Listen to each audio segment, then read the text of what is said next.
അഭിരാമി. രചന Nila Karthika. Dubai നഗരം. അമ്പരചുംബികളായ കൂറ്റൻ കെട്ടിടങ്ങൾ. ഷോപ്പിംഗ് മാളിൻ്റെ അടുത്തായിട്ട് കാർ പാർക്ക് ചെയ്തിറങ്ങിയ ശേഷം അവൻ ചാവി പോക്കറ്റിലിട്ട് തിരിയാൻ തുടങ്ങിയതും ഒരു കൈ തോളിൽ അമർന്നു. ശ്രീരാഗ്. പരിചിതമായ സ്വരം കേട്ടതും ഒരു നിമിഷമൊന്ന് പതറി. പിന്നെ തിരിഞ്ഞു. തനിക്ക് മുമ്പിൽ നിൽക്കുന്നവനെ കണ്ടതും ഒരു മിന്നൽ പിണർ പായുന്നതറിഞ്ഞു.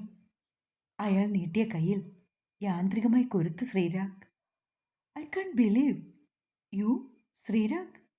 അവനെ ചേർത്ത് കെട്ടിപ്പിടിച്ചയാൾ. വിഷ്ണു, താനിവിടെ? പറയുമ്പോഴും അവൻ്റെ കണ്ണുകളിൽ നിന്ന് ഞെട്ടൽ മാറിയില്ല. അപ്പോഴും ആരെയോ തിരഞ്ഞു. വെറുതെ. ഞങ്ങളിവിടെ വന്നിട്ട് 1 വർഷമായി. ഇവിടെ അടുത്താണ് താമസിക്കുന്നത്. ശ്രീരാഗ് ഇവിടെ ഷോപ്പിങ്ങിന് ഇറങ്ങിയതാണോ? അല്ല, എൻ്റെ ഒരു ഫിലിപ്പീൻ ഫ്രണ്ടുണ്ട് ഇവിടെ. അവൻ്റെ ഷോപ്പാണ്. അവനെ ഒന്ന് കാണാൻ. ഓരോ വാക്കുകൾ പറയുമ്പോഴും അടി തെറ്റിയതറിഞ്ഞ അയാൾ. ഓ, 4 വർഷമല്ലേ? ശ്രീരാഗ്, ഒരറിവുമില്ലായിരുന്നു തന്നെക്കുറിച്ച്. എനിക്കിപ്പോഴും അങ്ങ് വിശ്വസിക്കാനാവുന്നില്ല. അത് ഞാൻ തിരക്കുകളായിട്ട്. പിന്നെ നാട്ടിൽ ആരും ഇല്ലല്ലോ വിഷ്ണു. എന്ന് ഞാൻ അങ്ങോട്ട്. അവൻ പോകാനായി തിരിഞ്ഞതും അവൻ്റെ കയ്യിൽ പിടുത്തുവിട്ടിരുന്നു വിഷ്ണു. നീ വാ, അവരെ കാണണ്ടേ? ഇവിടെ അടുത്താണ് ഫ്ലാറ്റ്. കണ്ടിട്ട് പോകാടോ. അല്ലെങ്കിൽ പിന്നെ പരാതിയാകും. വാ, കയറിയിട്ട് പോകാം. അവൻ്റെ വാക്കുകളിലൊന്ന് കുടുങ്ങിക്കിടന്നു. അവൻ ഒന്ന് മുഖം മിന്നി പറഞ്ഞു. ഒടുവിൽ വേദനയോടെ ഒന്ന് നോക്കുകയാണ്. വിഷ്ണു, പിന്നീട് ഒരിക്കൽ ഞാൻ വരാം. കാലടികളും വാക്കും പതറി ശ്രീരാഗിൻ്റെ. അവൻ്റെ വാക്കുകൾ കേൾക്കുന്നുണ്ടായിരുന്നില്ല വിഷ്ണു. അവൻ്റെ നിർബന്ധം മൂലം സമ്മതിക്കേണ്ടി വന്നു ശ്രീരാഗിന്. വിഷ്ണുവിൻ്റെ കാറിലാണ് യാത്ര. സീറ്റ് ബെൽറ്റ് ഇട്ടുകൊണ്ട് വിഷ്ണുവിനെ ഒന്ന് നോക്കി. അവൻ്റെ ചിരിക്കുന്ന മുഖത്തേക്ക് വീണ്ടും വീണ്ടും ഒന്ന് കണ്ണു ചെമ്മി കാണിച്ചു വിഷ്ണു. ഒരു പാട്ടാകാം അല്ലേ ശ്രീരാഗ്? നല്ല സന്തോഷം തോന്നുന്നു പറയുകയും കൈ ബട്ടണിൽ അമർത്തിയിരുന്നു വിഷ്ണു. ഒരു മഴ പോലെ അവനിൽ ഒഴുകി ആ പാട്ട്, ഹൃദയം വിങ്ങുന്ന നോവോടെ.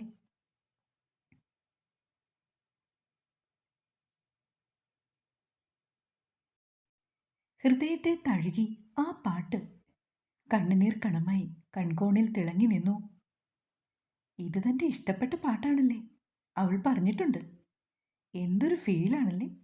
പ്രണയവും വിരഹവും ഇഴചേർന്ന് അല്ലേ ശ്രീരാഗ്? ഡ്രൈവിങ്ങിനിടയിൽ അവനെ നോക്കി പറഞ്ഞു വിഷ്ണു. ഒന്ന് ചിരിക്കുക മാത്രം ചെയ്ത് ശ്രീ. ഹൃദയത്തിൻ്റെ കോണിൽ കുഴിച്ചു മൂടിയ ഓർമ്മകൾ ആ പാട്ടാകുന്ന മഴയിൽ തളിർത്തു പൊങ്ങി. വിഷ്ണുവിനൊപ്പം നടക്കുമ്പോൾ കാലുകൾ ഇടറാതിരിക്കാൻ പാടുപെട്ടവൻ. ലിഫ്റ്റിൽ കയറി വിഷ്ണുവിനൊപ്പം പോകുമ്പോൾ ഹൃദയം എന്തിനോ മുറിവിളി കൂട്ടി. ഒരു ഭയം വന്നു മൂടും പോലെ. കോളിംബെൽ അടിച്ച് കാത്തു നിന്നതും അവൻ്റെ ശ്വാസനിശ്വാസങ്ങൾ വിറച്ചു. താൻ ഏത് കാഴ്ച കാണാതിരിക്കാനാണോ ഈ 4 വർഷം ഒളിച്ചോടിയത്? അതിപ്പോ തൻ്റെ മുമ്പിൽ നിൽക്കാൻ പോകുന്നു. കണ്ണുകൾ താഴ്ത്തി നിൽക്കുകയാണ്. അച്ഛേ. ഒരു കുഞ്ഞു കുട്ടിയുടെ സ്വരം കേട്ടതും മുഖമുയർത്തി. അപ്പുച്ചേ, അമ്മ എന്തിയടാ? അമ്മ കൊച്ചു അച്ഛേ. ആ കുറുമ്പൻ ശ്രീരാഗിനെ നോക്കി.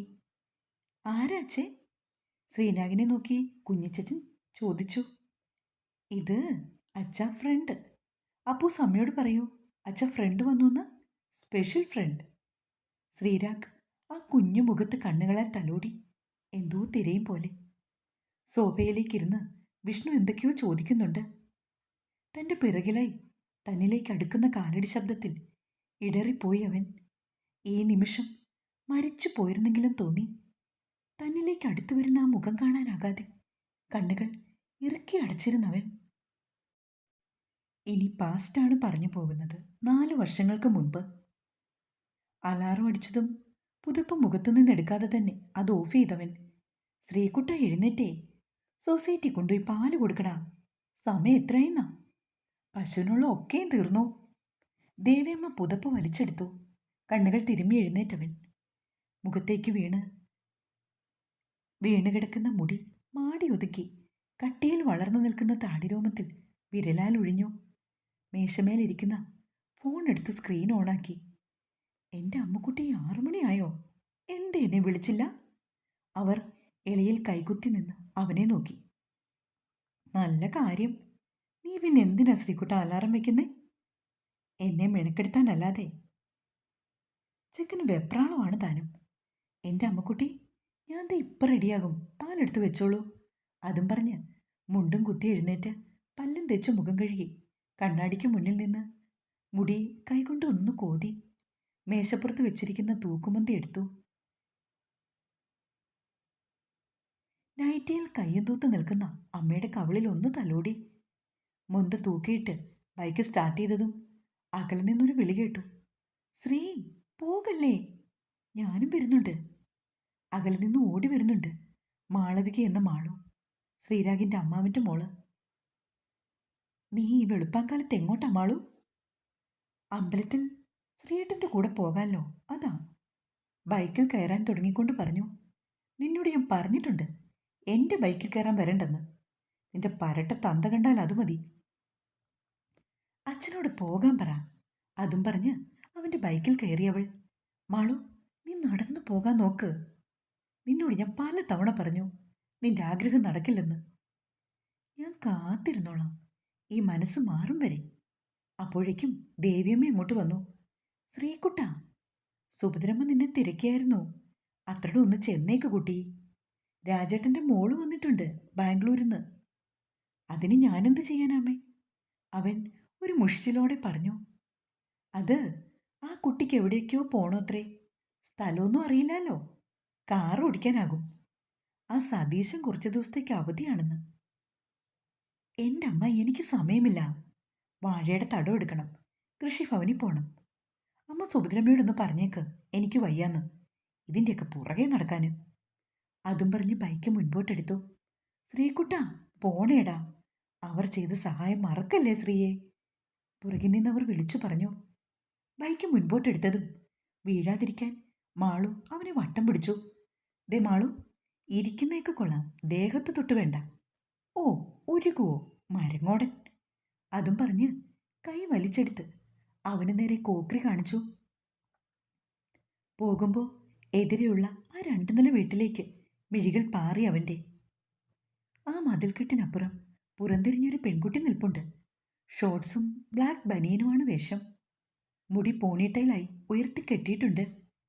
കയ്യും കാലും ഉയർത്തി എന്തൊക്കെയോ കാണിക്കുന്നുണ്ട്. ശ്രീരാഗിൻ്റെ മിഴി പോയിടത്തേക്ക് മാളു നോക്കി. ചേ, അതിൻ്റെ ഒരു വേഷം എന്ത് വൃത്തികേടാ അല്ലേ ശ്രീയേട്ടാ? ഒന്ന് മൂളുക മാത്രം ചെയ്തവൻ അവരിൽ നിന്നും ആ കാഴ്ച പുറകിലേക്കായി പോയിരുന്നു. സൊസൈറ്റിയുടെ മുമ്പിലായി അവൻ ബൈക്ക് നിർത്തി. ഇറങ്ങുമാളൂ, ഇവിടെ നിന്ന് നടന്നോ, എനിക്ക് കുറച്ച് പണിയുണ്ട്. ശ്രീയേട്ട പ്ലീസ്, അമ്പലം വരെ ഒന്ന് ആക്കിത്താ. ചിടുങ്ങാതെ പോവണ്ണേ, ആളുകളെ കൊണ്ട് പറയിക്കാൻ. പറയട്ടെ, അതിനെന്താ? എന്നായാലും ഞാൻ ശ്രീയേട്ടനുള്ളതല്ലേ, പിന്നെ അതങ്ങ് നീ തീരുമാനിച്ചാൽ മതിയോ? ഞാൻ നിന്നെ ആ ഒരു കണ്ണിൽ കണ്ടിട്ടില്ല, എത്ര പറഞ്ഞു മാളൂ. അതും പറഞ്ഞ് ബൈക്കിൽ നിന്നിറങ്ങി സ്റ്റാൻഡിൽ വെച്ചു പാലുമുന്തയായി സൊസൈറ്റിയിലേക്ക് നടന്നു. അല്ല, ശ്രീയേട്ടൻ മാളുവിനുള്ളതാ, അതിന് വേറെ അവകാശം വരില്ല. അതും പറഞ്ഞ് മാളു മുൻപോട്ട് നടന്നുപോയി. വാഴയ്ക്ക് തടവെടുത്ത തൂമ്പ തൊഴുത്തിനോട് ചേർന്ന് ചാരി വെച്ചു. പൈപ്പിൻ്റെ ചുവട്ടിൽ കാലും കഴുകി അവൻ അകത്തേക്ക് കയറി. അമ്മേ, കഴിക്കാൻ എന്തെങ്കിലും എടുക്ക്, വയറ് കായുന്നു. അതും പറഞ്ഞ് സ്ലാബിൻ്റെ മുകളിൽ കയറിയിരുന്നു. അവർ ചുട്ടുകൊണ്ടിരിക്കുന്ന ദോശയിൽ നിന്ന് ഒരെണ്ണം എടുത്തു ചുരുട്ടി വായിലേക്ക് വെച്ചു. ശ്രീകുട്ട, ഒന്ന് അത്തടം വരെ ചെല്ലടാ, സുഭദ്രമ്മ പറഞ്ഞതല്ലേ, വേറെ ആരാ ഉള്ളത്? എത്ര സഹായിച്ചതാ, അത് മറക്കരുത് നീ. ശോഭച്ചയും കിട്ടിയാനും ഇല്ലേ ഇവിടെ? അവരുടെ ആ ചെക്കനും കാണില്ലേ? നിനക്കറിയില്ലേ കുട്ടാ അതുങ്ങളെ, ഒരു തരാ, ഒന്ന് ചെല്ല്. സുഭദ്രാമ്മ ഇല്ലായിരുന്നെങ്കിൽ ഞാനും നീയും എന്നേയും മണ്ണടിഞ്ഞേനെ. അതും പറഞ്ഞ് നൈറ്റിയുടെ തുമ്പെടുത്തവർ കണ്ണു തുടച്ചു. എൻ്റെ അമ്മക്കുട്ടി, ഇനി അതിന് കണ്ണു നിറയ്ക്കണ്ട, ഞാൻ പോകാം. ദോശയിലേക്ക് ചമ്മന്തി ഒഴിച്ചു കഴിച്ചു. കൈ കഴുകി അമ്മയുടെ കവിളിൽ മുത്തിക്കൊണ്ട് വെളിയിലേക്ക് നടന്നു. ഒരു വേലി കടന്നാൽ മേലേടെ മണ്. ആ നാട്ടിലെ ഏറ്റവും സമ്പന്നമായ ഒരു നായർ തറവാട്.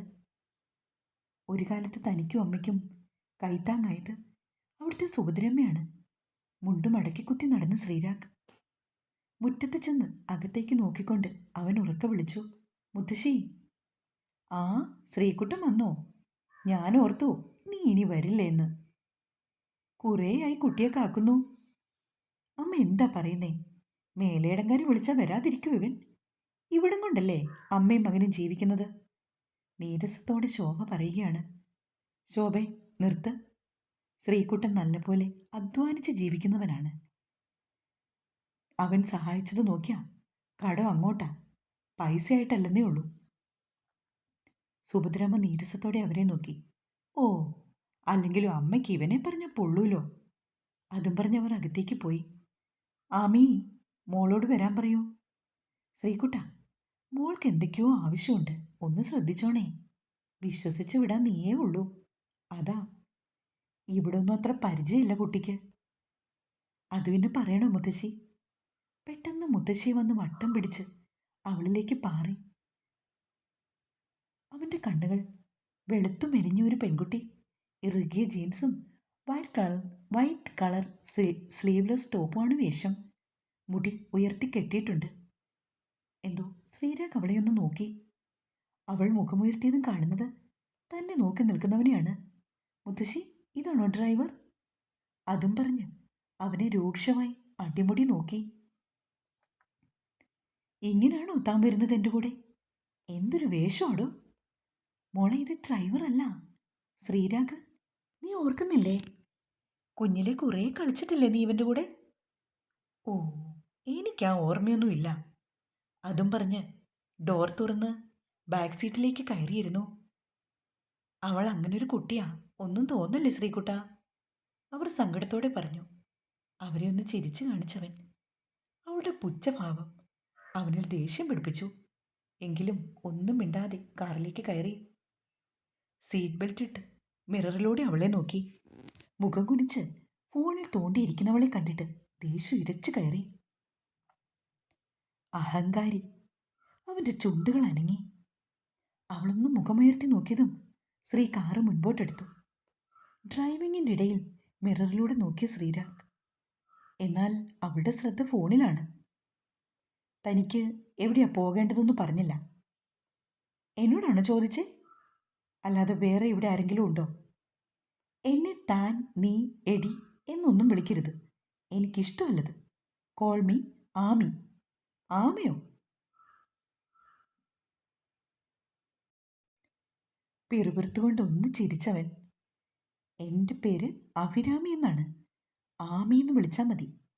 എനിക്ക് ബാങ്കിൽ പോകണം, കുറച്ച് ഷോപ്പിംഗ് ചെയ്യണം. തനിക്ക് എന്തെങ്കിലും ബുദ്ധിമുട്ടുണ്ടെങ്കിൽ പറയണം. അതും പറഞ്ഞ് പിന്നെയും ഫോണിൽ തോട്ടി തുടങ്ങി. ഒരു പുച്ഛത്തോടെ ശ്രീരാഗും. ബാങ്കിൽ നിന്ന് നേരെ പോയത് ഡ്രസ്സ് മേടിക്കാനാണ്. മുത്തശ്ശി പറഞ്ഞതുകൊണ്ട് അവളുടെ പുറകെ അവനും ചെന്നു. ഓരോന്നും എടുത്ത് ദേഹത്ത് വെച്ച് നോക്കുന്നുണ്ട്. പിന്നെ അത് മാറ്റിയിടും.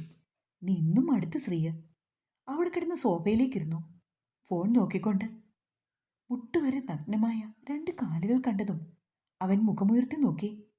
മുട്ടോളമുള്ള നേവി ബ്ലൂ പിടിയും ലൈറ്റ് പിങ്ക് ടോപ്പ് വിട്ട് തൻ്റെ നേരെ നോക്കുന്നവളെ അവനും ഒന്ന് നോക്കി. അത്ര മനോഹരമായിരുന്നു അതവളിൽ. എടോ, ഇതെങ്ങനെയുണ്ട്, കൊള്ളാമോ? അവന് മുമ്പിൽ കൈ എളിയിൽ കുത്തി നിൽക്കുകയാണവൾ.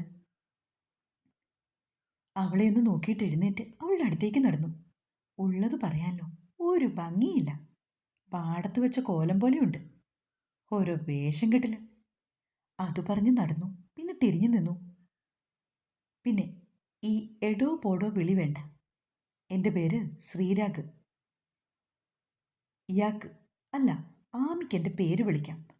അതും പറഞ്ഞവൻ നടന്നുപോയി. അവൻ പോകുന്നത് നോക്കി. അവളൊന്നും തിന്നു. പിന്നെ നേരത്തെ വന്ന് ചിരിയോടെ തിരിഞ്ഞു. ഇത് പാക്ക് ചെയ്തോളൂ. ബില്ലും കൂടി തിറങ്ങുമ്പോൾ കാറിച്ചാരി നിൽപ്പുണ്ടവൻ. അവൾ കാറിൽ കയറിയതും കാറ് മുൻപോട്ടെടുത്തു. രാഗ്, അത് ഈ രാമപുരം ഇവിടെ അടുത്താണോ? എന്താ, ഇനി അവിടെയും പോണോ? ഇവിടുന്ന് കുറച്ച് ദൂരമുണ്ട്. ഇപ്പം തന്നെ പോണോ? എനിക്ക് വരെ പണിയുണ്ട്. സതീശേട്ടൻ വന്നിട്ട് പോ. ഇന്നല്ല, എനിക്ക് പോണം. രാഘു വരുമോ എൻ്റെ കൂടെ? അവളുടെ ശബ്ദത്തിലെ പതർച്ച കണ്ടതും ഒന്ന് നോക്കി. അവൾ കണ്ണടച്ച് സീറ്റിലേക്ക് ചാരിയിരുന്നു. ഇതെന്ത് സാധനവും ഓർത്തവൻ. നമുക്കെന്തെങ്കിലും കഴിക്കാം രാഗ്. എനിക്ക് വാഷ്റൂമിലൊന്ന് പോണം. അവൻ ഒരു ഹോട്ടലിന് മുമ്പിൽ കാർ പാർക്ക് ചെയ്തു. കൈ കഴുകി ചെയറിൽ വന്നിരുന്നു. മെനു എടുത്തൊന്ന് നോക്കി. ആമി അപ്പോഴേക്കും ടോയ്ലറ്റിലേക്ക് പോയി. എന്തോ ഒച്ചയും ബഹളവും കേട്ടതും ശ്രീരാഗ് ഓടിച്ചെന്നു. ഒരുത്തൻ വാഷ്റൂമിനടുത്ത് തറയിൽ വീണ് കിടക്കുന്നുണ്ട്. അഭിരാമി അവനെ ചവിട്ടുന്നുമുണ്ട്.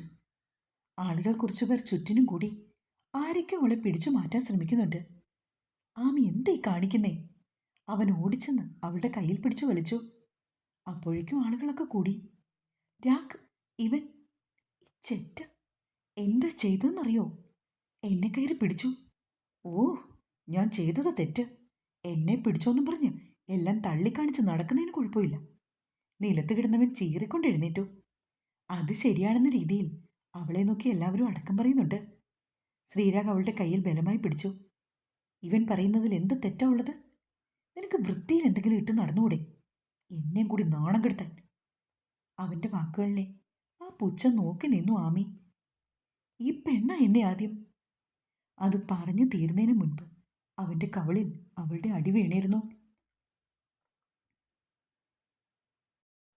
ആണോടാ? എടാ ആണോന്ന്? അതും പറഞ്ഞ് അവന്റെ കോളറി പിടിച്ചൊലിച്ചതും ശ്രീരാഗ് അവളെ പിടിച്ചു വലിച്ചു മാറ്റിയിരുന്നു. സോറി. തിരിഞ്ഞു നടക്കുമ്പോൾ ശ്രീരാഗ് അയാളോട് പറഞ്ഞ ആ വാക്കുകൾ അവളുടെ ഹൃദയത്തെ മുറിപ്പെടുത്തി. കാറിൽ കയറി അവൾ ഇരുന്നതും കുപ്പിവെള്ളം അവൾക്ക് നേരെ നീട്ടി. ഒരു തട്ടായിരുന്നു അവൾ. എടി, നിനക്കെന്തിൻ്റെ സൂക്കേടടി? ഓ, ഏത് നേരത്താണോ തലയിൽ വെക്കാൻ തോന്നിയത്? അവൻ തലയ്ക്ക് കൈകൊടുത്ത് നിന്നു. രാഗിനോട് ആര് പറഞ്ഞു അവനോട് സോറി പറയാൻ? എന്നെക്കാളും വിശ്വാസം അവനെയാണോ? അവളുടെ കണ്ണുകൾ കോപത്താൽ ചുവന്നു. ഞാനെന്തിനു നിന്നെ വിശ്വസിക്കണം? നിന്നെ എനിക്ക് ശരിക്കും അറിയാം, കൂടാതെ അവനെയും. പിന്നെ ഇത് 1/2 മീറ്റർ തുണിയെടുത്ത് ഇങ്ങനെ കാണിച്ചുകൊണ്ട് നടന്നാൽ ഏതാണുങ്ങളും പിടിച്ചു പോകും. അവനിൽ നിന്നത് കേട്ടതും കോപത്തോടെ അവനിലേക്ക് ചീറിയെടുത്തു. ആണോ? എന്നിട്ട് നീ എന്താടാ പിടിക്കാഞ്ഞത്? നീ ആണല്ലേ? എടി, അവൾക്ക് നേരെ വിരൽ ചൂണ്ടി അടുത്തവൻ. വേണ്ട, ചീറണ്ട. ഒരുത്തമാർ ഈ 2ഉം 3ഉം വയസ്സുള്ള കുട്ടികളിൽ തീർക്കുന്നതോ? പ്രശ്നം സ്ത്രീകളുടെ ഡ്രസ്സല്ല, നിങ്ങളെപ്പോലുള്ളവരുടെ കാഴ്ചപ്പാടാണ്. താൻ ഉൾപ്പെട്ട് സ്വയം നിയന്ത്രിക്കാൻ കഴിയാത്തവരുടെ മാനസിക രോഗം. അത്രയും പറഞ്ഞ് കാറിൽ കയറി ഡോർ വലിച്ചടച്ചു. അവളിൽ നിന്നുണ്ടായ അപമാനം കാരണം ദേഷ്യം നിയന്ത്രിക്കാനാകാതെ കാറിൽ മുഷ്ടി ചുരുട്ടി ഇടിച്ചു ശ്രീരാഗ്. തിരിച്ചുള്ള യാത്രയിൽ ഒന്നും മിണ്ടിയില്ല. അവളുടെ മുഖം വല്ലാതെ വലിഞ്ഞു മുറുകുന്നത് മിററിലൂടെ കണ്ടിരുന്നവൻ അവൻ്റെയും സ്ഥിതി മറിച്ചായിരുന്നില്ല. ഒന്നും മിണ്ടാതെ വന്നപ്പോഴേ കട്ടിലിൽ കിടക്കുന്നവനെ കണ്ട് ദേവിയമ്മ അടുത്തേക്ക് വന്നു. എന്താണ്? എന്തു പറ്റി? തലവേദനയുണ്ടോ? നെറ്റിയിൽ കൈവച്ച് ചോദിച്ചു. ഏയ് ഇല്ല, യാത്ര ചെയ്ത ക്ഷീണം. ഒരു ചായ ഉണ്ടാക്കൂ അമ്മേ. അവർ അടുക്കളയിലേക്ക് തിരിഞ്ഞതും അവൻ പുറകെ ചെന്നു. അവൾ ആകെ മാറിപ്പോയമ്മേ. ആര്? നീ ആരുടെ കാര്യാ പറയുന്നേ? അത് രാജേട്ടൻ്റെ മോൾ അഭിരാമി. ദേവിയമ്മ അവനെ നോക്കി ചിരിച്ചു. നീ എന്താ കുട്ടായി പറയുന്നേ? അവൾ പിന്നെ എന്നും 10 വയസ്സുകാരിയായിരിക്കുവോ? 22 വയസ്സോളം കാണുമോ കുട്ടിക്ക്? പിന്നെ ബാംഗ്ലൂരിലൊക്കെ പഠിച്ചതല്ലേ? അതല്ലമ്മ, ഒരു അഹങ്കാരി, തൻ്റെടി. അവൻ്റെ മുഖം ഒന്ന് മുറുകി. എടാ, ഇപ്പോഴത്തെ പെൺകുട്ടികൾക്ക് കുറച്ച് തൻ്റെടം വേണം. അല്ലാതെ ഈ കാലത്ത് എങ്ങനെ ജീവിക്കും? ചെറുപ്പത്തിൽ നിന്റെ പുറകെ നടന്നിട്ടുണ്ടാ കുട്ടി. നിന്നേക്കാളും 6 വയസ്സ് ഇളപ്പേ ഉള്ളതിന്. ചെറുതിലേ അമ്മയും മരിച്ചു, പാവം. അതല്ലമ്മ, ഒരു തൻ്റെടി ആ പെണ്ണ്. എടാ, കൊച്ചിന് എന്തൊക്കെയോ പ്രശ്നമുണ്ടെന്ന് സുഭദ്രാമ്മ പറയുന്ന കേട്ടു. തീർത്തങ്ങ് പറഞ്ഞില്ല. എങ്ങനെ ഉണ്ടാകാതിരിക്കും, കയ്യിലിരിപ്പിതല്ലേ. അതും പറഞ്ഞ് ചായ ചുണ്ടോടടുപ്പിച്ചു. ദേവി, ശ്രീകുട്ടനില്ലേ ഇവിടെ? മുറ്റത്തുനിന്ന് വിളി കേട്ടതും ഒന്ന് ഞെട്ടി അവർ. അയ്യോ, സുഭദ്രാമ്മയല്ലേ? ഈശ്വര, എല്ലാം കേട്ട് കാണുമോ? അതും പറഞ്ഞ് വെളിയിലേക്ക് നടന്നു. അവർ വരുമ്പോൾ അരപ്ലേസിൽ ഇരിപ്പുണ്ട് സുഭദ്രാമ്മ. മുറ്റത്ത് നിൽക്കുന്ന ചാമ്പയുടെ ചുവട്ടിൽ നിൽപ്പുണ്ട് അഭിരാമി. മുകളിലേക്ക് നോക്കുന്നുണ്ട്. ആ സുഭദ്രമ്മ, എന്തേലും ആവശ്യമുണ്ടായിരുന്നോ? ശ്രീകുട്ടിനെ അങ്ങ് വിട്ടേനെ ഞാൻ. അതെ ശ്രീകുട്ട, മോളുടെ ബാത്റൂമിലെ പൈപ്പിന് എന്തോ പ്രശ്നം. നീ ഒന്ന് വന്ന് നോക്കുവോ? പിന്നെ ഫാനും കറങ്ങുന്നില്ല. ഉപയോഗിക്കാതിരുന്നതല്ലേ? അത് എനിക്ക് ഞാൻ വാക്കുകൾ പറയാനാവാതെ ചാമ്പച്ചുവട്ടിൽ നിൽക്കുന്നവളെ ഇടയ്ക്ക് പാറി നോക്കി. ആഹാ, അഭിരാമി! അയ്യോ, എത്ര വർഷമായി മോളെ കണ്ടിട്ട്. മിടുക്കിയായല്ലോ. അതും പറഞ്ഞ് അവളുടെ മുടിത്തുമ്പിലൂടെ വിരലോടിച്ച ദേവിയമ്മ. വരാന്തയിൽ തന്നെ നിൽക്കുന്ന ശ്രീരാഗ് അവളെയും ഒന്ന് പാളി നോക്കുന്നുണ്ട്. ആൻറ്റി, ഞാനൊന്ന് കയറി പറിച്ചോട്ടെ? മോളെ ശ്രീകുട്ടൻ പറിച്ചു തരും. അവരത് പറഞ്ഞതും താല്പര്യമില്ലാതെ അഭിരാമി നിന്നു.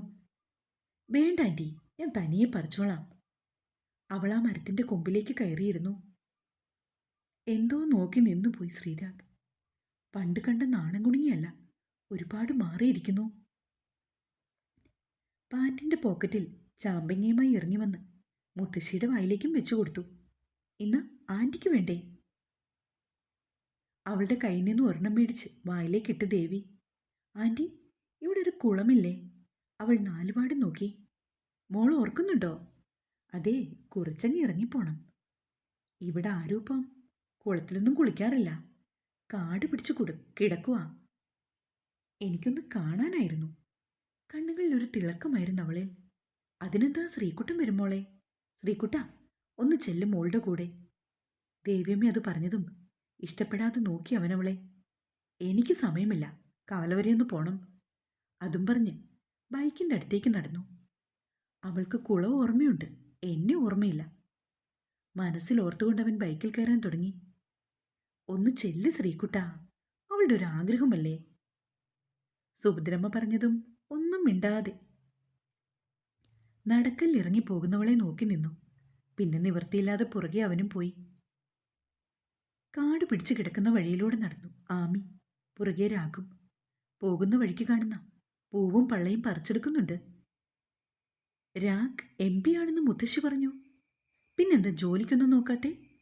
ഈ പശുവിനെയൊക്കെ വളർത്തിയാണോ ജീവിക്കുന്നത്? ആമി സംസാരത്തിന് തുടക്കമിട്ടു. ഇതെന്ത് സാധനം? ഇതെന്നോട് പിണക്കുമല്ലേ? മനസ്സിൽ ഓർത്തു നിന്ന് രാഗ്. രാഗ് ചോദിച്ചു കേട്ടില്ലേ? അവൾ തിരിഞ്ഞു നിന്നു. അത് എനിക്കിഷ്ടം ഇതാണ്. പിന്നെ അമ്മയും ഒറ്റയ്ക്കല്ലേ ഉള്ളൂ, ഇട്ടിട്ട് പോകാൻ കഴിയില്ല. അതിനവളൊന്ന് ചിരിച്ചു. പിന്നെ എന്തിനാടോ കഷ്ടപ്പെട്ട് പഠിച്ചത്? പശുവിൻ്റെ പുറകെ നടക്കാനാ? എൻ്റെ അമ്മയിലും വലുത് എനിക്ക് മറ്റൊന്നുമില്ല. അതും പറഞ്ഞ് അവളെ രൂക്ഷമായി ഒന്ന് നോക്കിയിട്ട് മുൻപേ നടന്നതും അവൾ ഓടി വന്ന് കുറുകെ നിന്നു. അവന് നേരെ കൈനീട്ടി. ഫ്രണ്ട്സ്. കണ്ണുകൾ മിഴിച്ച് ചിരിയോടെ തനിക്ക് മുമ്പിൽ നിൽക്കുന്നവളെ അവൻ അതിശയത്തോടെ നോക്കി. മിഴിച്ചു നോക്കുന്ന രാഗിന് നേരെ അവൾ വിരൽ ഞൊടിച്ചു. എന്താ, ഫ്രണ്ട്സ് ആകാന്ന്? അതിന്നലെ താൻ എന്നോട് പിണങ്ങിയില്ലേ? അവൻ്റെ കണ്ണുകളിൽ സംശയം ബാക്കി. അതിനൊരു പൊട്ടിച്ചിരിയായിരുന്നു ഉത്തരം. ആര് പിണങ്ങി? ഞാൻ പറഞ്ഞോ രാഗിനോട് പിണങ്ങിന്ന്? ഇല്ലല്ലോ. പിന്നെ ഈ ആമിയുടെ ഡിക്ഷണറിയിൽ ആ ഒരു വാക്കിനിടവില്ല. രാഗ് ഇന്നലെ പറഞ്ഞത് ഇന്നലെ കൊണ്ട് തീർന്നു. തൻ്റെ പെരുമാറ്റം എന്നെ ചൊടിപ്പിച്ചു, അത്രേ ഉള്ളൂ. അത് പറഞ്ഞു തീർത്തു. ഇനിയൊന്നുമില്ല. ആ കൈ നീട്ടിത്തന്നെ നിന്നു. അവളുടെ സംസാരം അവനിൽ അതിശയവും ചിരിയും ഉണർത്തി. ആ കൈയിലേക്ക് കൈകൾ കോർത്ത് ശ്രീരാഗ്. അപ്പോൾ ഇന്നു മുതൽ നമ്മൾ നല്ല സുഹൃത്തുക്കളായിരിക്കും അല്ലേ രാഗ്? ആ കോർത്ത കൈ പിടിച്ച് തന്നെ പടിക്കെട്ടുകൾ ഇറങ്ങി അവൾ ചെന്നു. കുളത്തിൻ്റെ അടുത്തെത്തിയതും അവൾ പടിക്കെട്ട് ഇറങ്ങാൻ തുടങ്ങി. അതെ, അവിടെ പായൽ കാണും, സൂക്ഷിച്ചിറങ്ങണം. പറഞ്ഞതും കാലുകൾ തെന്നിയിരുന്നു അഭിരാമിയുടെ. ശ്രീരാഗ് കൈനീട്ടിയെങ്കിലും പിടുത്തം കിട്ടാതെ അവൾ പടിക്കെട്ടിലേക്ക് വീണു. നടുവിന് കൈ കൊടുത്തിരിക്കുകയാണവൾ. തനിക്കൊന്ന് പിടിച്ചുകൂടെടൂ? ഓ, എന്നിട്ട് വേണം ഞാൻ പിടിച്ചെന്ന് പറയാനല്ലേ? നാക്കുണ്ടല്ലോ 10 മുഴം. കുളം കണ്ടു, കുളിയും കഴിഞ്ഞില്ലേ, ഞാൻ പോവാ, കേറി വാ. അതും പറഞ്ഞ് ഒരു ചിരിയോട് തിരിഞ്ഞതും അവൻ്റെ കയ്യിൽ പിടിച്ചു വലിച്ചിരുന്നവൾ അവനും വെള്ളത്തിലേക്ക് വീണു. വെള്ളത്തിൽ നിന്ന് മുങ്ങി നിവർന്ന ശ്രീരാഗ്, എന്ത് കോപ്പടി നീ കാണിച്ചേ? പറയുകയും പറയാമെന്നത് വിഴുങ്ങിപ്പോയി അവൻ. ഒരു നിമിഷം അങ്ങനെ നിന്നു. ഒരു മത്സ്യത്തെ പോലെ ഊളയിട്ട് നീന്തി തുടിക്കുന്നവൾ. ആ ചുണ്ടിൽ നിറഞ്ഞ ചിരിയുണ്ട്. നീന്തി അവൻ്റെ അടുത്ത് വന്നു. അരയോളം വെള്ളത്തിൽ അവൻ്റെ ഒപ്പം നിന്നു.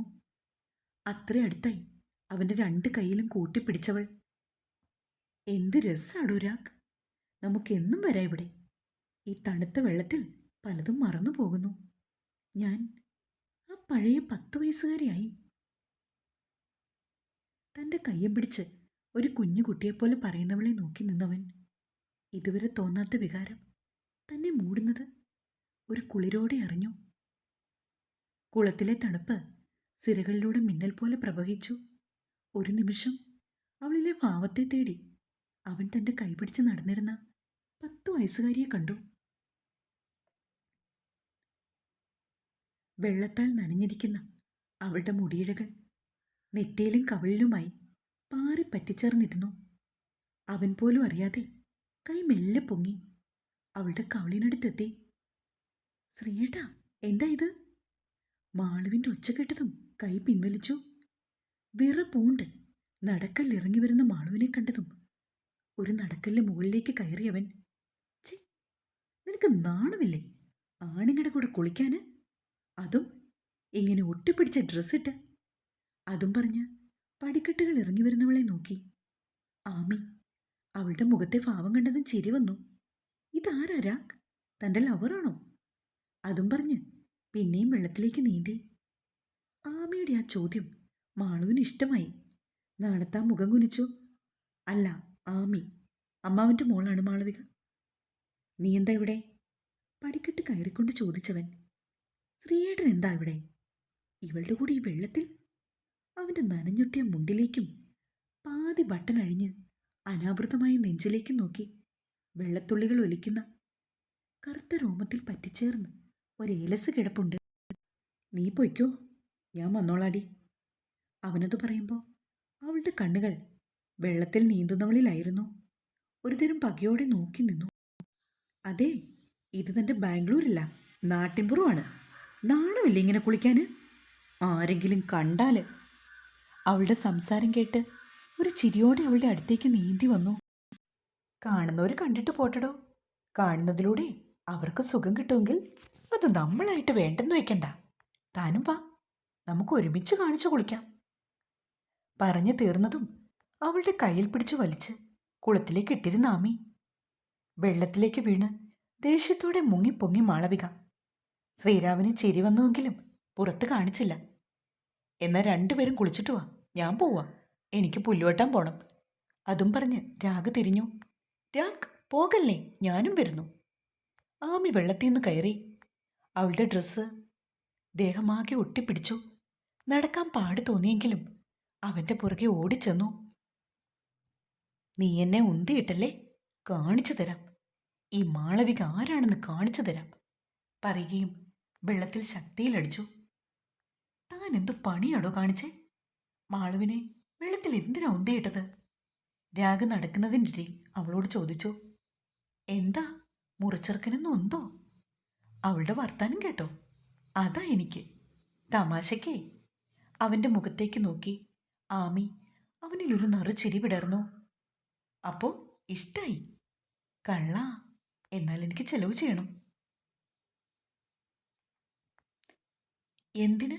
ഒരാളെ കുളത്തിൽ തള്ളിയിട്ടതിനോ? അവൻ അവളുടെ വാക്കുകൾ കേട്ട് ചിരിയോടെ ചോദിച്ചു. അതല്ല, തൻ്റെ ആഗ്രഹം സാധിച്ചു തന്നതിന്. അവനൊരു ഞെട്ടലോടെ അവളെ നോക്കി നിന്നു. തൻ്റെ മനസ്സിലുള്ളത് ഇവൾ എങ്ങനെ അറിഞ്ഞു എന്ന രീതിയിൽ. പ്രേമമാണല്ലേ? അവനെ ഏറുകണ്ടിട്ട് നോക്കി ആമി. ആർക്ക്? ഏയ്, എനിക്കങ്ങനൊന്നുമില്ല. തൻ്റെ കാര്യമല്ല, ആ കുട്ടിക്ക് നല്ല കുശുമ്പുണ്ട്, അപ്പോഴേ തോന്നി. എനിക്കിഷ്ടമല്ല ആമി. അവളുടെ തലയിൽ വട്ടാ. കുറേ പറഞ്ഞു, മനസ്സിലാകില്ലെന്ന് വെച്ചാൽ. തനിക്കെന്താ അവളെ പ്രണയിച്ചാൽ കുറച്ച് കുശുമ്പുണ്ടെന്നല്ലേ ഉള്ളൂ. പ്രണയമെന്നേ ഒന്ന് അങ്ങനെ തോന്നേണ്ടതാണോ? അത് നമ്മൾക്ക് സ്പെഷ്യലായി തോന്നുന്ന ഒരാളിൽ തോന്നേണ്ടതല്ലേ? ഒന്ന് നിന്നിട്ട് പിന്നെ തൻ്റെ പിറകെ നടന്നു വരുന്നവളെ അവൻ നോക്കി. പ്രണയം, മണ്ണാങ്കട്ട. ആ വാക്കിന് ഈ കാലത്ത് ഒരർത്ഥവുമില്ല രാഗ്. പിടിച്ചടുക്കുക, അത്രേ ഉള്ളൂ.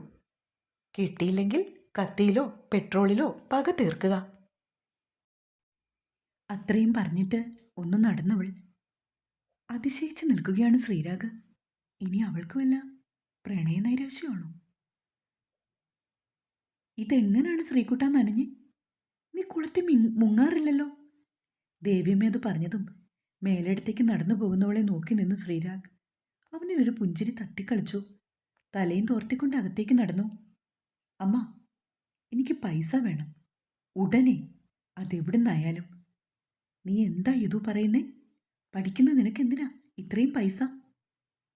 അച്ഛൻ അതൊന്നും നടത്തിത്തരില്ല. അമ്മ പ്ലീസ്, മുത്തശ്ശിയോട് പറഞ്ഞ് മേടിച്ചതാ, എനിക്ക് വേണം. ആമി ചെന്ന് കയറിയുമ്പോൾ ശോഭയും അവരുടെ മകൻ യദുവും തമ്മിലുള്ള സംസാരമാണ് കേട്ടത്. അവരെ നോക്കാതെ മുകളിലേക്ക് കയറാനായി നടന്ന ആമിയുടെ മുമ്പിലായി വേഗത്തിൽ നടന്നു വന്ന് യദു. ഒരു ചെറു ഞെട്ടലോടെ വേച്ചു നിന്ന ആമി. ആമി, താൻ വന്നൊന്നു മുത്തശ്ശി പറഞ്ഞു. പറഞ്ഞുകൊണ്ട് അവളെ ഒന്ന് ഒഴിഞ്ഞു നോക്കി. നനഞ്ഞൊട്ടി അവളുടെ ശരീരത്തിലേക്ക് ആ കണ്ണുകൾ ആഴ്ന്നിറങ്ങി. അവൻ്റെ നോട്ടം പൊള്ളിക്കുന്നത് പോലെ ആമിക്ക് തോന്നി. ചേച്ചിയെന്ന് വിളിച്ചോളൂ. യദു എന്നെക്കാളും 2 വയസ്സിന് ഇളയതാ. ഏയ്, തന്നെ കണ്ടാൽ എന്നെക്കാളും മൂത്താണെന്ന് പറയില്ല. You are beautiful and hot. ചുണ്ട് നനച്ചുകൊണ്ട് പറയുന്നവനെ കത്തുന്ന രീതിയിലൊന്ന് നോക്കിക്കൊണ്ട് ആമി പടകൾ കയറി. എടാ ചെക്ക, മറ്റു പെമ്പിള്ളാരോട് കാണിക്കുന്ന നിന്റെ ഇളക്കമൊന്നും അവളുടെ അടുത്തേക്ക് ഇറക്കിയേക്കരുത്. കൊല്ലാൻ പോലും മടിക്കാത്തവളാണവള്. എൻ്റെ പൊന്നമ്മേ, ഒന്ന് രുചിച്ചു നോക്കണം, അത്രേ ഉള്ളൂ. എൻ്റെ മുറപ്പെണ്ണല്ലേ. അതും പറഞ്ഞ് അവളുടെ കവിളിൽ പിടിച്ച് മുറിയിലേക്ക് നടന്നവൻ. ഓ, ഈ കാലമാണ് എൻ്റെ വയറ്റിൽ തന്നെ കുരുത്തല്ലോ. നനഞ്ചു കുളിച്ച് കയറി വരുന്നവളെ സുമ നോക്കി നിന്നു. ഇതെന്താടി പെണ്ണെ, നീ വെള്ളത്തിൽ വീണോ? വീണതല്ലമ്മ, ആ അവളെന്നെ തള്ളിയിട്ടതാ പിശാച്ച്. അഴയിൽ കിടന്ന തോർത്തുമെടുത്ത് ബാത്റൂമിൽ കയറി മാളു. ആര്? മാളു, നീ ശ്രീയെ കാണാൻ പോയതല്ലേ? എന്തോ സംശയം ചോദിക്കാൻ? അവൾ എൻ്റെ ശ്രീയേട്ടനെ വലയിലാക്കാൻ നോക്കുക. ഈ മാളു ജീവനോടെയുള്ള കാലം അത് നടക്കില്ല. ശ്രീയേട്ടൻ മാളുവിനുള്ളതാ. നീ ആരുടെ കാര്യമാണ് പറയുന്നത് മാളു?